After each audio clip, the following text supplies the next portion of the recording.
राध्या के सामने अब सबसे बड़ी चुनौती खड़ी हो चुकी थी।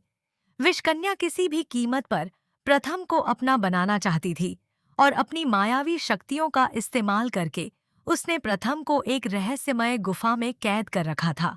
गुफा चारों तरफ से अंधेरे और रहस्यमय ऊर्जा से भरी थी, जिसकी वजह से प्रथम बार बार कोशिश करने के बावजूद बाहर नहीं निकल पा रहा था। दूसरी तरफ राध्या को इस बात का कोई अंदाजा नहीं था कि प्रथम इतनी बड़ी मुसीबत में फंस चुका है। वह बेचैनी से उसे ढूंढ रही थी। तभी तांत्रिक वहां पहुंचता है और राध्या को बताता है कि विषकन्या ने प्रथम को गुफा में कैद कर रखा है और वह उसे अपना पति बनाना चाहती है। यह सुनकर राध्या के पैरों तले जमीन खिसक जाती है, लेकिन डरने के बजाय वह दृढ़ निश्चय करती है कि वह किसी भी हालत में प्रथम को बचाकर रहेगी। तांत्रिक उसे चेतावनी देता है कि विषकन्या की शक्तियों का सामना करना बेहद खतरनाक होगा, लेकिन राध्या कहती है कि अगर वह डरकर बैठ गई तो प्रथम को कौन बचाएगा। वह भगवान शिव से प्रार्थना करती है और विषकन्या की गुफा में पहुंच जाती है। गुफा के अंदर प्रथम उसे देखकर परेशान हो जाता है और वापस जाने के लिए कहता है, लेकिन राध्या साफ कह देती है कि वह उसे अकेला छोड़कर नहीं जाएगी। विषकन्या राध्या को देखकर क्रोधित हो जाती है और अपनी शक्तियों से पेड़ों की जड़ों को प्रथम के चारों ओर लपेटकर उसे हवा में उठा देती है।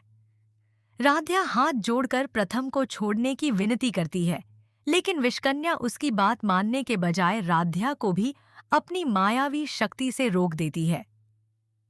इसके बावजूद राध्या हार नहीं मानती।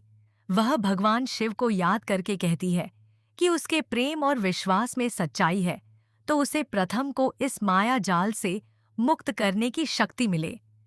उसकी प्रार्थना का असर होता दिखाई देता है और प्रथम के चारों ओर बंधी जड़ें धीरे धीरे ढीली पड़ने लगती हैं। विषकन्या यह देखकर हैरान हो जाती है और अपनी पूरी शक्ति लगा देती है। वह गुफा का रास्ता बंद कर देती है, जिससे राध्या और प्रथम दोनों अंदर फंस जाते हैं।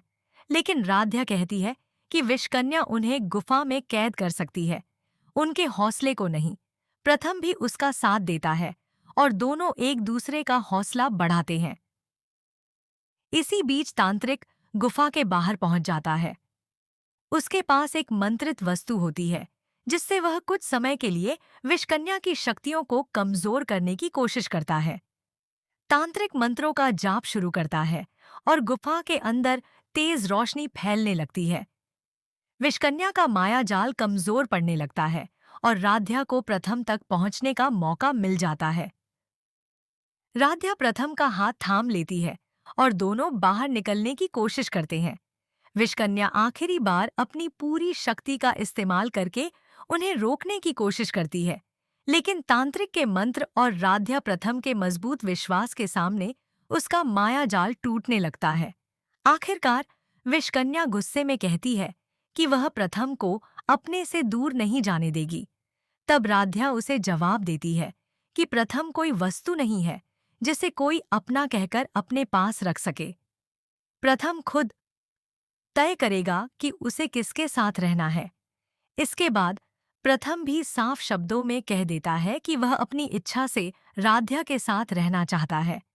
यह सुनकर विषकन्या कुछ पल के लिए बिल्कुल शांत हो जाती है। अब सवाल यह है कि क्या विषकन्या इतनी आसानी से हार मान लेगी या वह प्रथम और राध्या के सामने एक और बड़ा माया जाल खड़ा करेगी।